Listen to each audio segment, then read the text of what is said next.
शेतकरी मित्रांनो नमस्कार. शेतकरी मित्रांनो, आज आपण यशोगाथा या कार्यक्रमात उमरे दहेगाव या परिसरामध्ये आलोय आणि आज आपण पुन्हा एकदा पोपटराव वाघमोडे यांच्या या फार्मवरती आलोय आणि खूप चांगल्या गोष्टी यांनी या फार्मवरती केलेल्या आहेत. त्यातलीच एक गोष्ट म्हणजे जो गरीब शेतकरी आहे तर त्याला परवडणारी की मुरमाचा कट्टा करून त्यामध्ये त्यांनी बंकर तयार केलेला आहे आणि त्याच्यामध्ये हा उत्कृष्ट क्वालिटीचा मुरघास तयार केलेला आहे. आता संपत आलेला आहे, थोडासा राहिलेला आहे, पण एक शेतकरी मित्रांना आपल्या एक अंदाज यावा यासाठी किंवा याला खर्च किती येऊ शकतो आणि याचं नियोजन आपण कसं करू शकतो. दुग्ध व्यवसायातला सगळ्यात महत्वाची जी गोष्ट आहे ती चारा, तर याच्यावरती आपण काय उपाय करू शकतो याबद्दल आज आपण पोपटराव यांच्या बरोबर चर्चा करणार आहोत. नमस्कार पोपटराव. नमस्कार. तर सुरुवातीला ओळख करून द्या आपल्या शेतकरी मित्रांना. पोपट माणिक वाघमोडे, उमरे दहेगाव, तालुका माळशिरस, जिल्हा सोलापूर. आता पोपटराव मला सांगा, आता हा बंकर केलेला आहे तुम्ही. आता आपण टीव्ही वरती बघतोय किंवा वेगवेगळ्या चॅनल वरती बघतोय की बंकर करण्याच्या वेगवेगळ्या पद्धती आहेत लोकांच्या. काही लोकांनी आता स्टील मध्ये बंकर केलेले आहेत, काही लोकांनी सिमेंट कॉन्क्रीट मध्ये केलेले आहेत. तर आपण हा मुरमाचा बाजूला थर देऊन केलेला आहे, तर म्हणजे कशी संकल्पना सुचली किंवा कसं केलं हे तुम्ही? ह्याची संकल्पनामध्ये एकदम खर्च कमी आणि कमी खर्चात व्यवस्थित मुरघास होतोय. तकलीफ नाही, माणसाला नाही, लेबर खर्च कमी, ट्रॅक्टरनं तोडवून मिळतोय. बर, त्याच्यामुळे ही संकल्पना योग्य आहे. बरोबर. आणि अशी क्वालिटी बी निघते. म्हणजे उत्कृष्ट क्वालिटी, कुठे बुरशी वगैरे काय नाही, अजिबात काय सुद्धा नाही. आंबट गोड असा वास येतो याला, पिकलेल्या आंब्यासारखा वास येतो. तर म्हणजे ही संकल्पना कशी सुचली तुम्हाला? असं का करा वाटलं तुम्हाला? वाटलं का की बाबा खर्च वाया तर नाही का जाणार किंवा चारा तर खराब नाही होणार? गोविंद संघाचे लोक येऊन डॉक्टर वगैरे शिकवत होतं. बर, चव्हाण डॉक्टर वगैरे येऊन शिकवत होते. बर. आणि त्यातूनच हे बघून, शेजाऱ्याचं बघून, एखाद्या गोट्यावरती जाऊन किंवा युट्यूब चॅनल मार्फत हे बघितलं आम्ही. बर, युट्यूब चॅनल वर बघितलं होतं आणि हे स्वतः मग बनवलं आम्ही स्ट्रक्चर. ओके. आता मला सांगा की म्हणजे किती बाय किती जागेवरती आपण हे बनवलेलं आहे? हा 50 फूट लांब आणि असा रुंदी त्याची 15 फूट आहे. आणि म्हणजे गर्भ म्हणतो आपण, तळ 12 फूट आहे, वरच्या करला 18 फूट आहे. बर, म्हणजे असं तुम्ही थोडस रुंद केलेलं आहे वरती, शेततळा पद्धतीनं असं रुंदत जाते. बर. आता मग काय काय करावं लागलं तुम्हाला? मुरमाचं कट मारायचं. बर. जेसीपीनं व्यवस्थित चोपून घ्यायचं आणि डायरेक्ट कागद टाकला. म्हणजे ह्या मुरमाच्या कट्ट्याला तुम्ही चोपून घेतलं आणि त्याच्यानंतर खाली कागद टाकला. आता हा जो कागद आहे किती मायक्रॉनचा कागद आहे किंवा 300 मायक्रॉनचा आहे. 300 मायक्रॉनचा कागद आहे. 300 मायक्रॉनचा कागद आहे. बर, 300 मायक्रॉनचा हा तुम्ही कागद वापरलेला आहे. 300 मायक्रॉनचा, बरोबर. तर आता तुम्ही हा जो मुरघास केला तर हा 300 मायक्रॉनचा कागद पुरेसा वाटतोय का तुम्हाला? का यामध्ये योग्य. ही दुसरी बारी आमची भरायची. बर, पहिले एकदा वापरला ह्याला हा कागद. आता दुसऱ्या एकदा वापरणार आहे. बर. आणि तिसऱ्या बारीला हे इनर वापरून दुसऱ्या बारीला, तिसऱ्या बारीला इनर वापरणार आहे. आता ही इनर म्हणजे तुम्ही कागदच घेतला का इनर मिळतो? इनर मिळतोय असा. बर, किती लांब आहे हा इनर? पाहिजे तसा मिळतो. 18 फुटाचा एक पट्टा मिळतो आणि 22 फुटाचा एक मिळतो. बर, म्हणजे तुम्ही आधी खाली ताडपदरी टाकायची आणि पुन्हा इनर टाकायचा दुसऱ्या वेळेत. आणि त्याच्यानंतर चारा टाकायचा आणि तो तुडून घ्यायचा आणि मग वरून हा इनर टाकायचा. बर. हवा बंद कसं करता तुम्ही? हवा बंद डायरेक्ट माती टाकू शकतो आम्ही. बर. मातीचं वरून असं प्लेन झाल्यानंतर पूर्ण भरून घ्यायचा, ट्रॅक्टरनं तोडवायचा. आपल्याला वाटलं की 100% प्रेस झालाय, त्यावेळेस कागद हातरायचा आणि डायरेक्ट पाठी माती टाकून द्यायची किंवा जेसीपीने माती टाकून द्यायची. हवा बंद करायची. बरोबर. तर आता कारण हवा बंद केलेल्याचा फायदा असा आम्हाला शेवटकडेपर्यंत एकही अशी गुंडी खराब निघाली. मातीचा फायदा आहे. म्हणजे हवा बंद पूर्णपणे होतंय मातीमुळे. म्हणजे फरशी टाकली तर एवढं होणार नाही, कशानच होणार, बाकीचं नाही. म्हणजे की आनंद वाटला असेल तुम्हाला की एवढं चांगल्या पद्धतीचा मुरघास निघतोय. कारण आपण बॅग केल्या पोपटराव तरी वरचा जो थर एक अर्धा फुटाचा तो खराब होतो, तो हवा बंद राहत नाही किंवा कधी कधी अख्खी बॅग पण खराब होतो. पण ह्याच्यात तुम्हाला तसं काय अनुभव आला? काय सुद्धा नाही, कसलाच खराब ही काय पूर्ण निघतो असा. बरोबर. आपण आता मला सांगा तुम्ही की हा मुरुम टाकताना किती खर्च आला तुम्हाला या मुरुमाचा? या मुरुमाचा नाही जास्त खर्च आला, एक 5-10 हजाराच्या आतला. म्हणजे खाली खोदलंच नाही? खाली खोदायच नाही. खालची जमीन ह्यातून असं तिरपा कागद पडतो, पावसाचं पाणी असं बाहेर निघून जात. बर, म्हणजे जरी पाऊस पडला जास्त बाहेर निघून जात आणि खाली खोदलं की मग खाली पाणी थांबतं, इकडं लागायला. बरोबर. पण जरी पाऊस जास्त झाला तर हा कागद जर उंचीवर घेतला तर पाणी इकडे यायचा काही विषय ठेवत नाही. म्हणतो आपलं पाणी गेलेलंच सोपं ना. जास्तच पाऊस आपण प्रमाणाच्या बाहेरच झाला तर आपण पूर्ण त्रास नाही ना घ्यायचा. बरोबर. एकदा झाकून बंद केला का नाही हा. की दुसऱ्याच दिवशी त्या वेळेलाच उघडायचा. बरोबर. किंवा मग त्या बाजूला आपण तुम्ही पाईप पण मोठ्या 4 इंची ती- 5 इंची पाईप पण खाली टाकायचं. टाकायचं. आम्हाला हे चारा खड्डा आमच्या हिशोबाला कमी होता बर. आणि चारा जास्त होता आमच्याकडे, हा. त्याच्यामुळं आम्ही ही तिकडलं तोंड ओपन केलं नाही. सगळ्यात महत्वाचं कशाचं केलं हा मुरघास? मकाचा मुरघास आहे. बर. आणि कितव्या अवस्थेत असताना मका तुम्ही- मका ही चिकाच्या अवस्थेत असताना असं दाणं कठीण यायच्या टाइम चिक भरायच्या टाइमला केलेलं असतं. काही लोक कंस काढून घेतात आणि मुरघास करतात, तर हे मी बऱ्याच ठिकाणी बघितलंय. तर हे तुम्हाला कसं कसं वाटतंय? दुधाची क्वालिटी निघत नाही.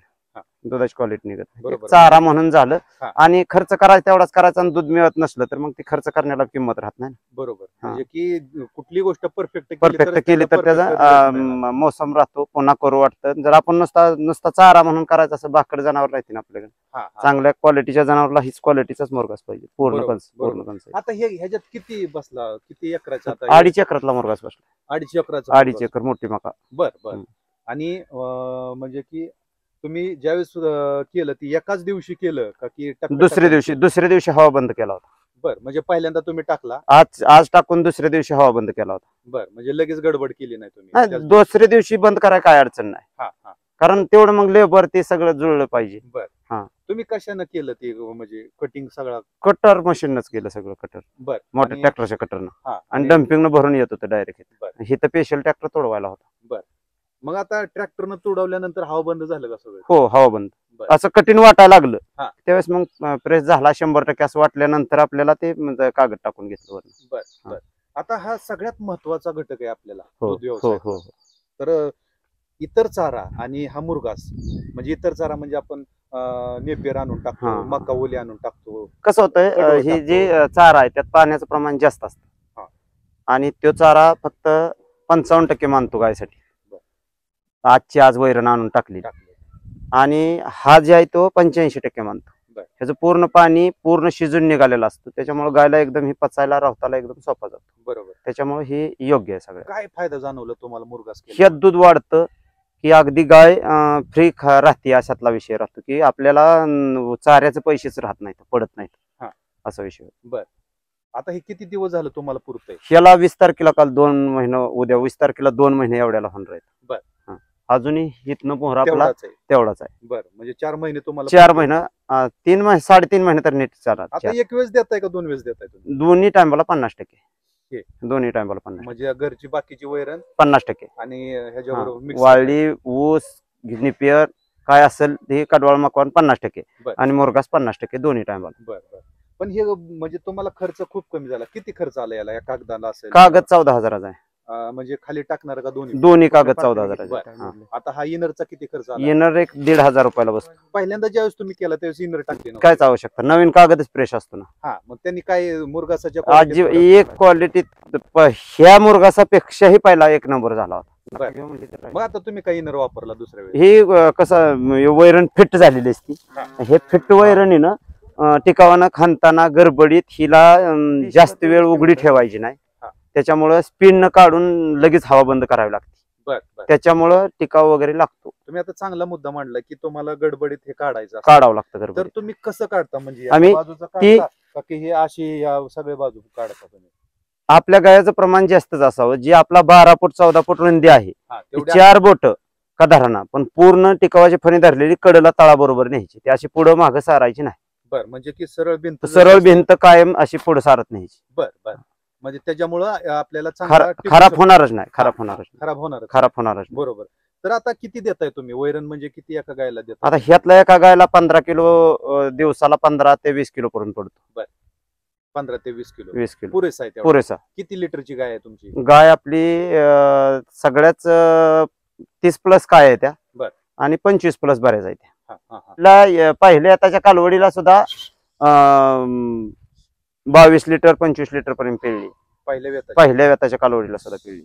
बर. 22 ते 25. 22 ते 25. बर. म्हणजे मुरघासाचे जीव. बरोबर. अजून काय टेन्शन कमी होतं? वैरण पावसात आणायचं पण त्रास कमी होतो? वैरण का आणायचं त्रास, वाहन असेल, बैलगाडी असेल, मजूर असेल, ह्या सगळे गंज लावल्यासारखं आपलं पूर्वीच्या लोकांच्या गंजीसारखं सगळी जागेवर वैरण राहते.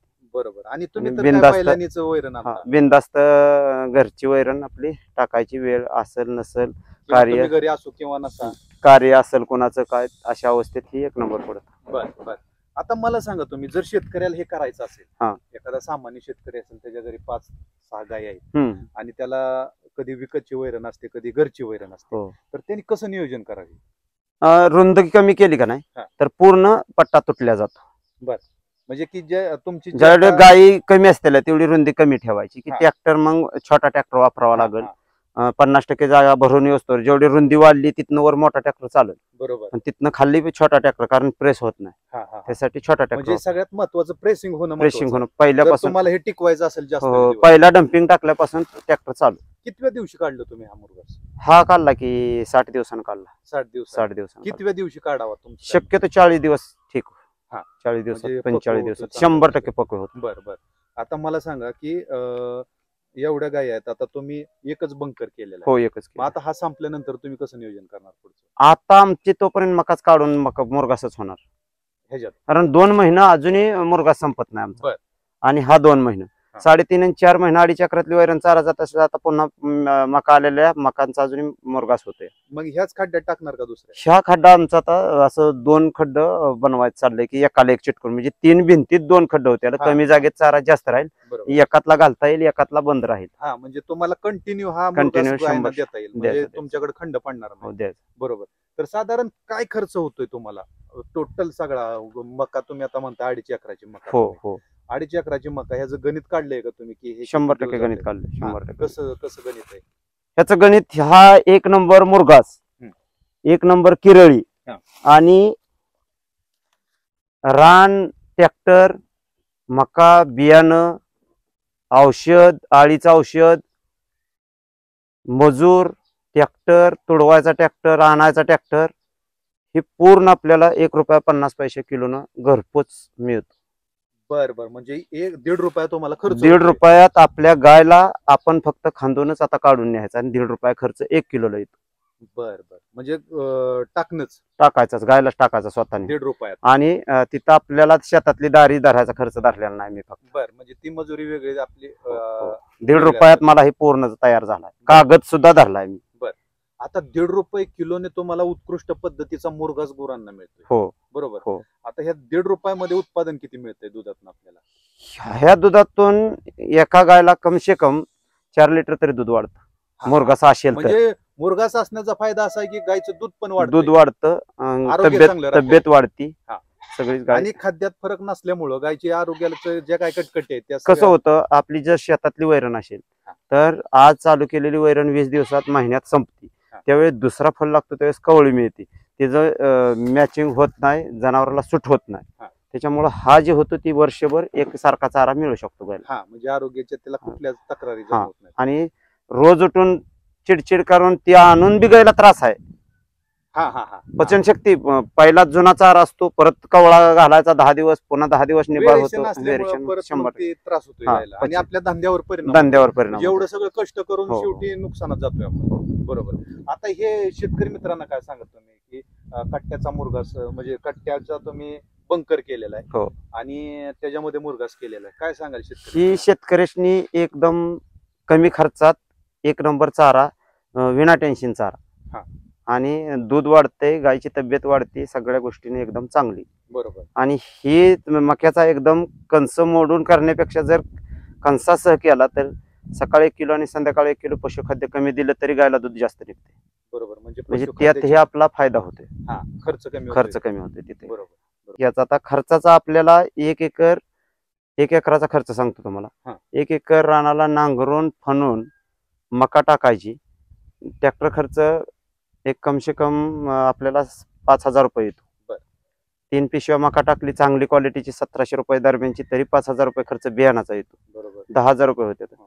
10,000 रुपये झाल्यानंतर पुण्यांदा आळीचं औषध एक, डेलिकेट एक 1100 रुपयाचं, ती एक 2600 रुपये होते. बर. 12,000-12,500 ही झालं. पुन्हा आपल्याला एक सुपला आणि एरिया मिळून एक पोतं जरी टाकलं, एक शेणखत, जे शेती घरची गायचे शेणखत असेल त्याने एक 2 जरी पोती टाकली तरी ती 5,000च मटेरियल होत नाही कधीच. बरोबर.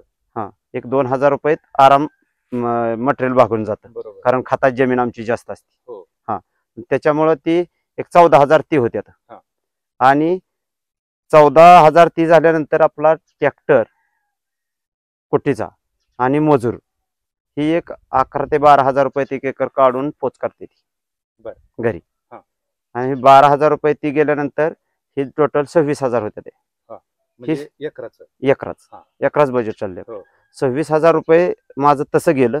आणि हा कागद माझा 15,000 14,000 रुपयाला कागद घेतला. त्यात मी 3 वेळा भरणार आहे ह्याला. बरोबर. तर याला एका वेळेला माझं 5,000 रुपये खर्च येईल. बरोबर. 26 आणि 5 31,000 रुपये ही. आणि तुडवायच्या ट्रॅक्टरला 2,000 रुपये असं मिळून मला 33,000 रुपये खर्च येईल. बरोबर. 33,000 रुपयात मी बांधाला बसून असतो. काही कष्ट करावं लागत नाही. आणि कंपल्सरीत 18 ते 20 टन चारा निघतो. तरी एवढा असा खर्च साधारण एक एकरामध्ये 33 ते 34,000 मी म्हणतो 35,000 असू दे. 35,000 खर्चामध्ये तुम्ही एवढा मुरघास करू शकता. हो. बरोबर. आणि 35 अधिक त्यांचं घ्या ना, ट्रॅक्टरवाल्याचं घ्या ना, 12,000 रुपये घ्या एक एकरात. 35 आणि 10 45 47,000 रुपये झाले. 47,000 रुपये जरी झालं तरी आपल्याला 18 ते 20 टन मुरघास मिळतो त्यात. त्याच्यामुळे 1.5 रुपयाच्या दरम्यान आरामचे खर्च पडतो. बरोबर. ही कसं आता जर घरी केलं तर अजून ह्यातनं खर्च कमी होऊ शकतो. आता ज्याच्याकडे ट्रॅक्टर शिवाय पर्याय नाही. आता बैल जे आहेत ती बैलांनी मका टाकू शकतो. काढायला माणसं घरची काय बाहेरली काय असेल तर घरी करू शकतो. म्हणजे अजूनही खर्चात बचत करू शकतो. आणि ज्याचा आवश्यकता ज्याला जमत नाही त्याला अजून ह्याच्यापेक्षा वाढू शकतो. 2 रुपयावर जाईल. बरोबर. म्हणजे मजूर अजून जास्त लावायला लागतील. हो. दाऱ्याला मजूर लावला त्याने तर जाईल. औषधापेक्षा खुरपान केलं तर मजुराची उपलब्धता कमी आहे ना. बरोबर. म्हणजे अशा प्रकारचं तुम्ही गणित सांगितले. 1.5 ते 2 रुपये किलोच्या आत मुरघास कधीही बसणार. मुरघास तयार होतो. तयार आपण विकत घ्यायचा म्हणलं तर 7-8 रुपये किलो सहज मुरघास आता मिळतोय. आणि घरची क्वालिटी निघत नाही ना. घरची क्वालिटी बरोबर. म्हणजे की तुम्हाला समाधान आहे. वरचा तुम्ही फायद्यामध्ये आहे सगळ्या. हो. 100% नक्कीच आपल्या शेतकरी मित्रांना या मुरुमाच्या बंकर मध्ये तुम्ही कशा प्रकारे मुरघास केला आणि तो कसा वरदान ठरणार आहे आपल्या शेतकरी मित्रांना याबद्दलची खूप चांगली माहिती दिली पोपटराव. आपण जी काय अनमोल माहिती दिली, अनमोल विषय आपण आज त्याबद्दल मी तमाम शेतकरी बांधवांच्या वतीनं आणि आपल्या अष्टदीप क्रिएशन्स या युट्यूब चॅनलच्या वतीने मी आपले आभार व्यक्त करतो. धन्यवाद. तुम्ही वेळ दिल्याबद्दल धन्यवाद.